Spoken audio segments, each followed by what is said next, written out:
It's time for CBJ in 30, presented by Telhio Credit Union. Find us on SoundCloud, Apple Podcasts, Spotify, Google Play Music, YouTube, and TuneIn. The easiest thing to do is tell Alexa or Siri to play CBJ in 30. Here's your host, Bob McElligott. One thing that has really come out in these troubled times when people are forced to stay at home and they're being asked to social distance from other people, social media, which is normally something that I endure because I have to. I get a lot of information out of social media because of my job. I read stories about players on other teams. I read stories about other teams, articles from all over the world. It is a great resource for me to use social media to find all of this information I'm looking for my job. As you know, and I'm sure you would agree to some extent or another, there is also a very dark side to social media. There is a lot of stuff out there that is very negative, and you can get swallowed up by it. But in this time of crisis, social media I have found to be a pretty funny place. I have found a lot of very creative people and a lot of creative things that are going on during this time. Look at all the TikToks that are coming out involving NHL players or players of any sport. Some of it, is really funny. And in some ways, it's great that we have that because I think it's keeping us all from not going totally over the edge. I mean, being cooped up, I know you're allowed to go outside and you're allowed to walk. And yesterday I did ride a bike and all that stuff.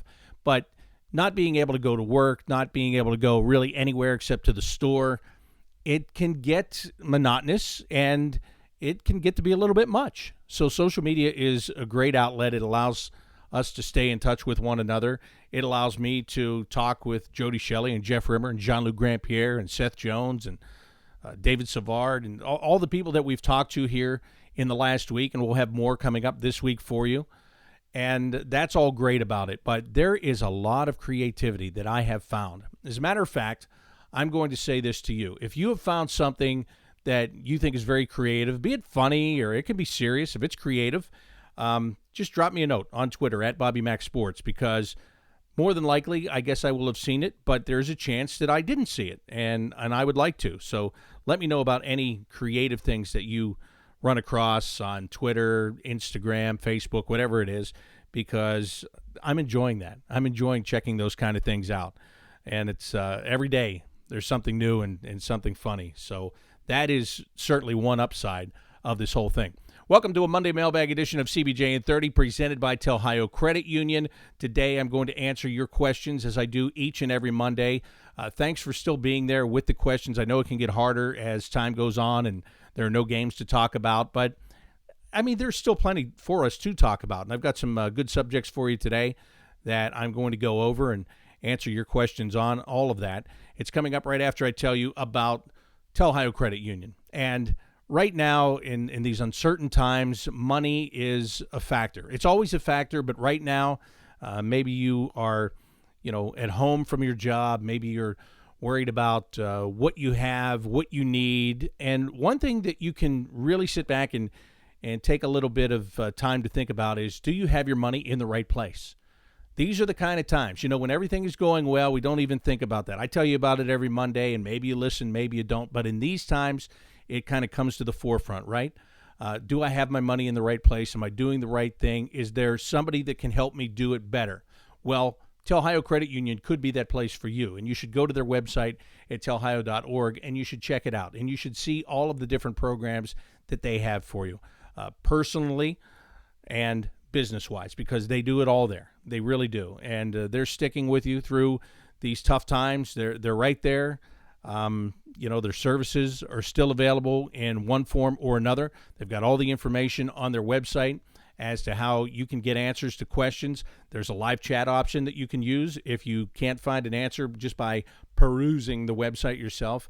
There's a number to call. You can call and get somebody to answer your questions. You can find out what their hours are, how you can still make an appointment to talk with somebody. It's all right there. It is all at your fingertips. So don't feel alone. Don't feel alone. Telhio Credit Union is there for you. Telhio is open to everyone in Central and Southwestern Ohio. They are federally insured by the NCUA. All right, let's get to your questions. I have both voice questions and I have some email questions, some Twitter questions today. I've got it all. So let's get it started with today. We're going to go ladies first. Here's Jody with the first question. Hi, Bob. This is Jody from the Northern Virginia area. I've been a longtime Blue Jackets fan and also a longtime listener of your show, / also when you did the video of it. Kind of two things for you. I remember you had mentioned a long time ago that Rick Nash, you thought, would possibly go and retire as a Blue Jacket one day, and I think this was shortly after he had gone off to the New York Rangers. And you'd mentioned it during one of the spring trainings, during your CBJ in 30, and I just think it's really interesting how now looking back, we have discovered that that is the case, that he did want to retire a Blue Jacket. And then also, I just had a question for you about the ECHL, because I had worked in the ECHL with the Dayton Bombers back in 06 and 07, and I had noticed there was a bit of a difference with the attitude and the players' mindsets when it came to trying to reach their goal of making it into the NHL. And I was just wondering if you had noticed anything similar to that. And as always, I appreciate everything that you do with this show. Thank you. Well, there's a lot to go over in that question. First of all, remembering back when this show was a video show, how many years has it been since I've been doing this audio only as a podcast? We tried it as a video show, and we're doing it live every day, and I think that this format fits it a little bit better. However, this goes back to what I said at the Open. I think we're being forced into areas to check out some new things. And let me just digress for a second here. If you missed it last week, Jody Shelley and I did a Blue Jackets drop-in with Seth Jones, where we got him on video, the three of us, all in different locations, able to come together and talk about things. We're going to do more of that, which has made me start to think, and I'm looking for a little bit of feedback here, and I'm not saying it's going to happen tomorrow or the next day or the day after that, but I love answering your questions every Monday, and I was thinking about maybe doing some type of a video forum where I could bring you in to ask your questions, or maybe we could just get a select number of fans and have a discussion group and talk about what's ever on your mind. I'm thinking about those kind of things. So if that's something that you would be interested in, I need you to tweet me at BobbyMacSports. Just let me know you're interested. Let me know if you think it's a good idea. You guys have made so many good decisions, or helped me to complete a decision is what I should say. Whether you think it's a good idea, bad idea, I take input. I listen to the input. I think about it. I talk to people, and you can certainly have your voice in that. So if you think that that's something that you might be interested in, because I'm thinking just off the top of my head, I'm thinking about maybe a group of just 2 or 3 at a time, maybe come in and we can have just a little kind of a roundtable discussion, if you will, about some subjects. We can come up with some subjects and, put them out there. And if you want to be involved, then you can send me your interest, and then I can pick a couple to be involved each time. So I'm thinking about that, okay? So if you have interest in that, again, send me a tweet at BobbyMacSports. But let me get back to the question itself. First of all, with the Rick Nash thing, yes, I did. I always said that he would retire a Blue Jacket. I thought it would be as a player, not in the front office. I thought it would be as a player and then maybe into the front office, but I always envisioned it as being a player. And I really honestly think that if Rick hadn't had the problems health-wise that he did, I really think if he would have continued to play, I really think he would have come back and play. I do. I believe that 100%. Maybe he would admit that. Maybe he won't. I don't know. But I really think that he would do that. But anyway, the end result is the end result. He is back, and he's in the front office, and he couldn't wait to get back here. So I was right. That's a good point. I was right. Now, the second part of the question about the players in the East Coast Hockey League, and I'm not sure when you talk about their approach to their development to making the NHL, I'm not exactly sure which angle you're coming from. I'll tell you this, from my time there, and it was way before, the mid-2000s. I mean, I was there in the late 90s, the last couple of years of the 90s there. And at that time, and I would have to ask Jody Shelley about this to get a better feel, but I felt that there were guys that were there. They were happy to be there. I don't know if they thought they were going to get a chance to go much higher than that. I certainly think that there were some of them that were happy to be playing pro hockey, and they didn't really think they'd make it to the NHL. I think that. Maybe I'm wrong. Now, the second year that I was in Johnstown, We were affiliated with Calgary, and that's when Jody was there as part of that affiliation. There were some guys. I mean, John Tripp, who was a former number 1 pick, was on the team at that time. He's a guy that, I think he was of the idea that he could make it to the NHL as opposed to some of the other guys on that team. So there were guys there that were higher draft picks that I think had some, aspirations and felt that they could get to the American League. I mean, they certainly knew that if they were in the East Coast Hockey League at that time, that there was plenty of work to do. And they had to get that work done and move to the American League and then get their shot. Far different from today, where the first-round picks are almost thrown right into the league if they're ready to go. So that's the only thing. There were a couple of players that I think that they felt that they could make it. I think there were a lot of players that thought that they could play in the American Hockey League. I'm not sure how many players thought that they would really make it to the National Hockey League at that time. And again, that's something I have to run by Jody because he would have a better feel toward it. There were always guys there that felt that they shouldn't be there, and they felt that they were getting a raw deal by the organization and that they could do better. They should be in the American Hockey League. And I think that's just, that's a no-brainer because you want to be playing at the highest level that you can. So I think there was a disparity there. There were some guys that were happy to be there. They felt like they were doing a good job just by being in that league. There were other guys that felt they should be at the next level. All right, let's go to Twitter right now, get some questions. My buddy Chris Bowman has checked in. He says, I remember you and I hitting fly balls to kids in a driving rain. How are you and your family doing? And what are you doing to pass the time? Well, Chris, thanks for checking in. I remember hitting fly balls in the driving rain, probably more than once, as a matter of fact. And that was a long time ago, and it feels like just yesterday. I'll agree with you on that. But the family and I are doing fine. What are we doing to pass the time? We're binge watching a lot of TV shows, watching movies, trying to get some stuff done around the house, dragging feet on that, probably more so than I should, I'll be honest. The weather was a little bit nicer this weekend, so it was nice to get outside and ride a bike around a little bit and try to do something other than just sit around. So finding stuff to do, and there's plenty of it to do. And, the president announced yesterday that he would like everybody to kind of stay at home for the most part until the end of April. So it looks like another couple of weeks, which gives me plenty of time to get more stuff done. Jeremy G. says, have you ever had the chance to call a goalie goal? And if not, do you have a special call in mind, or would you just call it in the moment? Jeremy, I've never called a goalie goal. My son threatened in every year that he played to try to score a goalie goal. He wasn't successful in that, unfortunately. But I've never had the chance to call one. If one was to happen, and this is a good question. I'll tell you why I think it's a good question. Because I haven't thought about what I would do. I would probably just call it in the moment. But because you're bringing it to my attention, I think I should put a little bit more thought into it. Because if there's a guy that has a chance to score a goalie goal, if there's a guy that's going to attempt it, given the opportunity, that guy is Elvis Merzlikins. I feel 100% certain about that. I think if he got the opportunity, the way he plays the puck, I think that he would chuck it the length of the ice and go for it. So I should start to prepare. Not that it's going to happen this year, not that it's going to happen next year, but sometime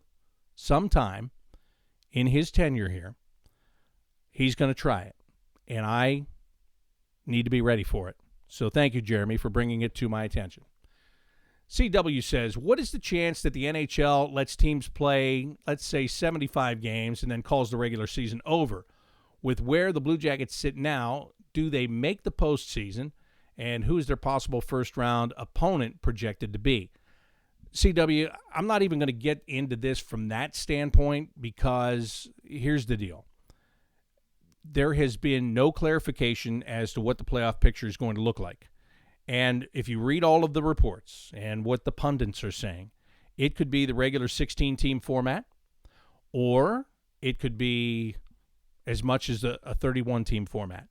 There could be an all-out tournament, and you could play single elimination games just to get past the first round, and then you could do best of threes and best of fives and eventually get to your best of seven series, probably for the championships in each conference, and then for the Stanley Cup itself, I would imagine. But again, I don't know. I don't have any inside information. I read what you read. You read what I read. But maybe they do play a couple of regular season games, just because I could see if the playoffs start immediately. And by the way, this is all going to depend upon when it comes back. Let's be honest.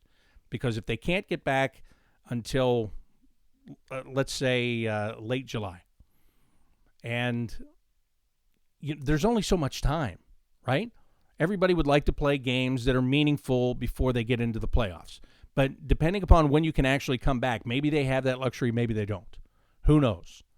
But I could see, and I've said this before and I'll say it again, I could see this year being the year that they have more than 16 teams in the playoffs. And 24 is a number that's being thrown out there. 24 allows you to get some big markets into the playoffs that would not be in the playoffs. 24 allows the Montreal Canadiens to be in. 24 allows the Chicago Blackhawks to be in. And look, for a league that right now is paused and is losing a lot of money, they want to come back with a big splash. They want it to be an event when they come back. And having some of those bigger market teams in the postseason tournament, however it turns out, however it's laid out, would probably be a plus. So it's a question that's very hard to answer until you know the particulars. And I don't know the particulars of it. I think the Blue Jackets, personally, I'll just tell you this. I think the Blue Jackets are going to be involved in the postseason, whether they are in the top 8 or not in the top 8 in the conference. I do. I think they're going to – I am of the personal belief they're going to be bold, that the league is going to be bold and do something new and different because they have the opportunity to do it, they have an excuse to do it, and they want to come back with a bang because – they're trying to make up for money that they're losing right now. That's my personal belief. So maybe it'll be like the Rick Nash thing. I'll say it and it'll happen, and it's just going to come true, and I'll be right again. Lee Smith says, can you update us on the status of our many wounded Blue Jackets who are on the IR? Well, Seth Jones, having talked to him last week, he's still going in. He's going through his therapy. He's working out, and he is getting closer. He's getting better. As a matter of fact, he told Jody Shelley and I that he is hoping that by the time everybody else comes back, he will be ahead of them when it comes to skating, because in the next couple of weeks he expects to get on the ice and skate. So he might actually be have a leg up, if you will. Pardon the pun. He broke his leg.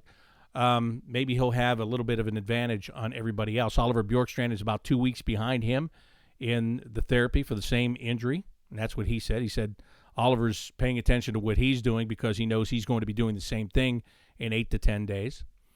So you've got those two. Alexander Texier is here. He's still going in for treatment. I don't know what his status is. He had a pretty sizable injury with the back injury in the lumbar. So I'm not sure what the situation is for Alexander Texier.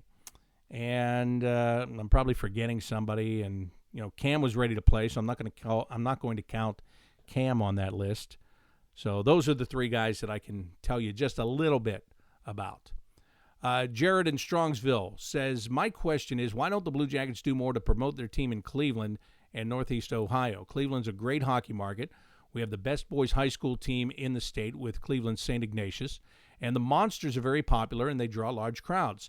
A preseason Blue Jackets game in Cleveland would be a great way to start. Thanks for keeping the content going during the pandemic. Your work helps us stay connected to the Blue Jackets. Thank you, Jared. I appreciate that. Well, here's the thing. They do promote. The Monsters being there is a promotion in itself, right? Because the Monsters fans know that there's that connection with the Blue Jackets. Maybe the casual fan needs to know that a little bit more. But I'll tell you this, and you're right about Cleveland being a great hockey market. There's no question about that. I will tell you this. Last year when we were in the playoffs, the Blue Jackets radio network expanded to Cleveland. They carried all of our playoff games in Cleveland. That is going to happen again this year when the season resumes and the Blue Jackets make the playoffs. So I know that has gone on, and that is going to continue going on. And a preseason game in Cleveland, I think it's a no-brainer. I think it's going to happen. I'm spitballing here, okay? But the preseason schedule is done several years in advance, so I don't know where they are on that on that cycle right now. But, it's been talked about for years that they would like to go up there and play a preseason game in Cleveland, and I'm sure it will happen. I can't tell you when it'll happen, but I feel very strongly. When I say I'm sure it'll happen, I'm sure personally. I didn't ask anybody. I didn't ask the organization. I just know how much it's been talked about. I think it's important to the Monsters and Cavaliers. I think it's important to the Blue Jackets, and I think at some point that we will see that happen. Finally, I've got one more voice question, and it comes from Mac Cordell. Hi, Bob. Thanks so much for all you do. Thanks for keeping the show going while hockey's on a break right now. I've really enjoyed your last several podcasts. I enjoyed hearing about your time in Syracuse and your impression of some press boxes. I also really appreciated your son's insight into hockey sticks. I learned a lot from him, so thanks so much for having him on. I grew up in Western Pennsylvania and loved the Johnstown Chiefs. I enjoyed listening to them on the radio when we could get it in, and on occasion they were on television, but I always watched the highlights in the evening. I remember there was a broadcaster in Johnstown in the early 90s, and when he would broadcast highlights from baseball games, anytime there was a home run, he would yell, "Shama, Lama, Ding, Dong." And anytime there was a play at home, he would yell, "He's not chicken in a bowl, he's not fish in a dish, he's meat at the plate." Anyway, I loved that guy and thought he had the coolest job ever. If you would, talk a little bit about your time in Johnstown and your time with the Chiefs. Talk a little bit about what the Chiefs mean to a community like Johnstown.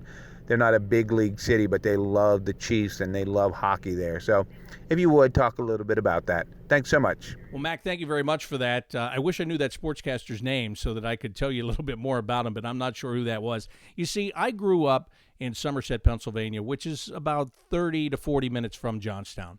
Now, we didn't have cable TV when I was growing up. We lived up in the mountain, so we got 3 channels, and they all came out of Pittsburgh. I didn't even get the Johnstown channel, even though it was closer. Just the interference, we didn't have it. We couldn't watch it. So that's why I don't really know. But I do know about the hockey community there, and if you go back to the days of the Johnstown Jets, which Slapshot was based off of, the Charlestown Chiefs were the Johnstown Jets. The woman that wrote the movie, her brother played on the team. He used to set a recorder up in the corner of the dressing room, and that's where she got the ideas for the script. And that's how they wrote the screenplay, and the script was off of those recordings. And a lot of the players that were in that movie the Hanson brothers actually played there. The Hanson brothers were in that league, and a lot of other guys played in that league and played in Johnstown. There's a guy that just passed away about a week ago. His name was Galen Head, and he was the assistant coach in Johnstown when I was there. And he was in Slapshot. He made a brief appearance as a player. His wife actually had a bigger role in Slapshot. She was one of the wives that would sit and talk in the stands and then in the car out behind the arena when the team was on the road. So that movie in the middle of the 70s was real. And hockey left Johnstown after the Jets, and it returned in 1988 in the North American Hockey League when the Chiefs came in. And, of course, the Chiefs were named after the fictitious team in the movie. So I was there in the late 90s, as I said before, and it was a little bit of a strange time because when I first got there, actually, let me just go to the beginning of the story. The first Chiefs game that I actually went to work, I was working for a radio station in my hometown in Somerset, WVSC, and I was doing Saturday mornings, 5 to 9. I was doing the morning show, and I wanted to cover pro sports. That's why, I was in radio with the thought of doing sports on radio.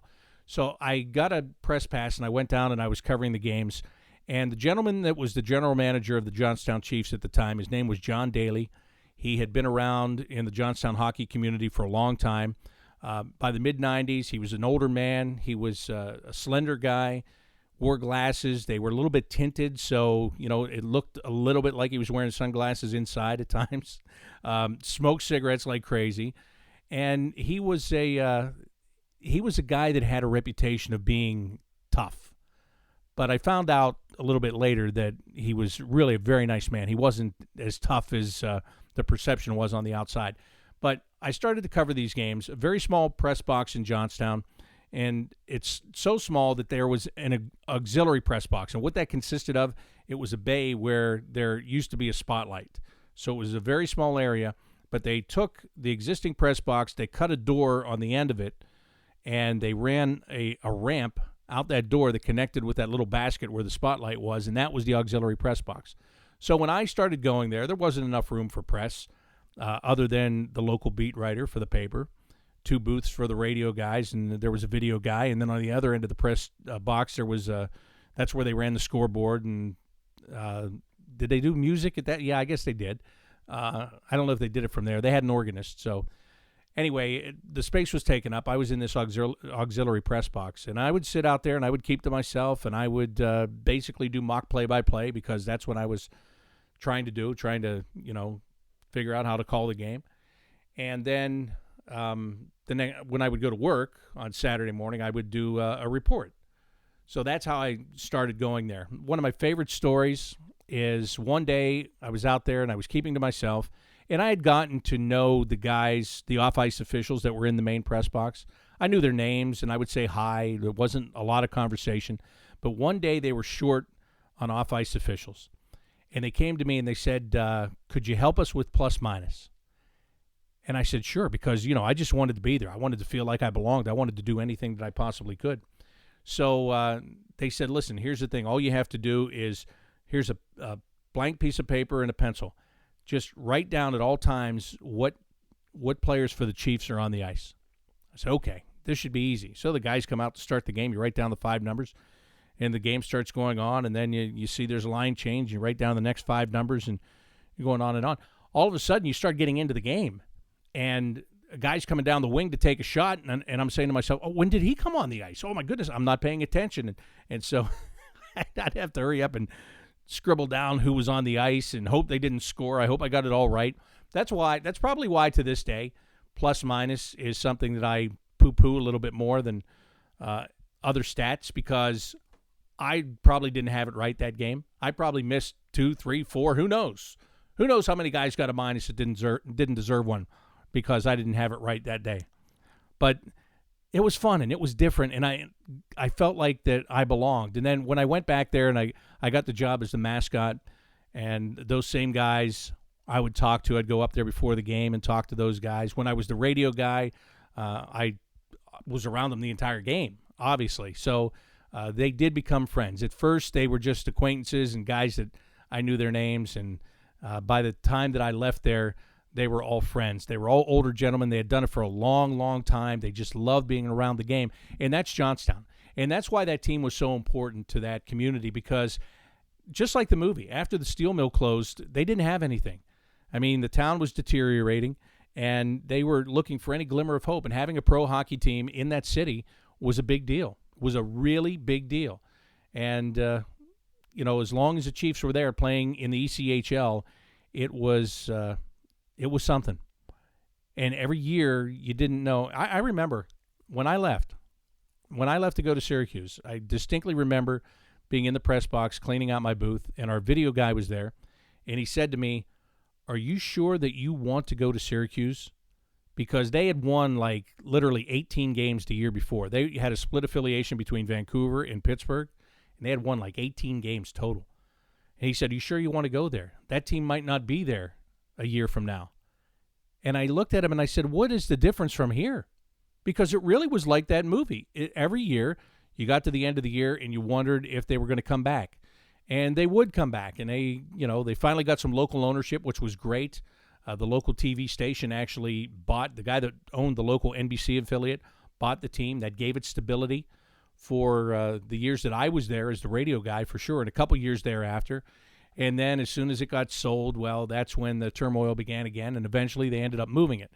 Now they have a junior B team there, and it does well. It does well because there is a passion for hockey. But to have hockey in that city is important. But, Mac, at that time when I was there and the Chiefs were there and it was pro hockey and it was the smallest market in the league, might have been the smallest market in America, for crying out loud. I don't know. It was definitely the smallest market in that league. And that was a AA affiliate, really. That was AA level, if you want to compare it to baseball, AA level of hockey. And Johnstown had a team, and the people took great pride in that. My second year, or wait a minute, the first year I was there, no, I'm getting all confused now. The first time I was there as a full-time employee. This was after I'd done a season of minor league baseball. And I came back, and I was the group sales director. I sold tickets, and then I was the mascot. And that's when I started to learn from the radio guy, my good friend Greg DeVito. He's the one that took me under his wing and started taking me to high school games and letting me call them and letting me do color on the road games for the Chiefs. That year, I will never forget that year as long as I live. We had so much fun. It was me and Greg. Jim Brazil was our assistant general manager, and Les Crooks had come in to replace Mr. Daly as the general manager. Les actually came from the Dayton Bombers when he came to Johnstown. It was the four of us. We ran that office. We had so much fun. We worked a lot, but I think there were, I forget how many sellouts. I want to say 6 sellouts over the course of the year, and that was a big deal because even though that wasn't a big building, it was, it was a challenge in that economy with other things that were going on to fill it up. Your New Year's Eve game was going to be a sellout. Your day after Thanksgiving game was going to be a sellout. That was a slam dunk. That was the easiest group sales ticketing director position ever for that game because there was a local youth tournament that was in town that weekend. So all those youth teams would come to that game. So you didn't have to worry about selling that one out. But I think we had 6 sellouts that year. And I didn't realize what a big accomplishment that was until I was gone, that we were able to do that. And it was just 3 young guys and a young general manager, and we were just loving life. We were just enjoying ourselves to the fullest extent, and the people that came on a regular basis, they knew that. They knew that. Someday I'll tell the story. I don't have time to tell it now. Someday I'll tell the story about the very first day, my very first day with that. Maybe next week I'll do it. If you want to hear it, let me know, and I'll tell it next week. When I got that full-time, or what, it wasn't full-time. When I got the full seasonal position there, this was after I'd been the mascot for a year. I left to go do baseball. I came back the next fall. I was going to be the group sales, the ticketing group sales director, and then I was going to mascot on game nights. The very first day that I walked into the office, I had known the assistant GM a little bit from the previous year. Not a lot, a little bit. I didn't know the radio guy at all. And I didn't know the general manager at all. And I'll tell that story next week. If you want to hear it, I'll tell it. But I will never forget that very first day because I thought, oh, my goodness, what have I done? And on that note, I'm going to wrap up this week's edition. See, it's like I'm watching all these TV series now, and it's a cliffhanger, right? It's at the end of one season. It's a cliffhanger. I'm just going to make you hang on for a week before I tell the rest of the story. It's not going to be another season. But anyway, that's going to do it for this Monday mailbag edition of CBJ and 30, presented by Ohio Credit Union. Send your questions to me all week long. There's not a game that's going to take place between now and when we do this again next week. There's not going to be a draft. There's not going to be a free agency period. There's going to be probably little, if anything. So send your questions to me at any time. You can send them to me on Twitter at BobbyMacSports. You can record it and send it to me as a voicemail, voice memo, whatever I'm trying to say. BobbyMac@BlueJackets.com is my email address. Love to hear from you. And again, I told you earlier, I'm just having preliminary thoughts about this little discussion group. If you're interested, let me know, and then I can take a step forward on that. Again, that'll do it for this Monday mailbag edition of CBJ and 30, presented by Ohio Credit Union. Until next time, I'm Bob McElligott saying so long.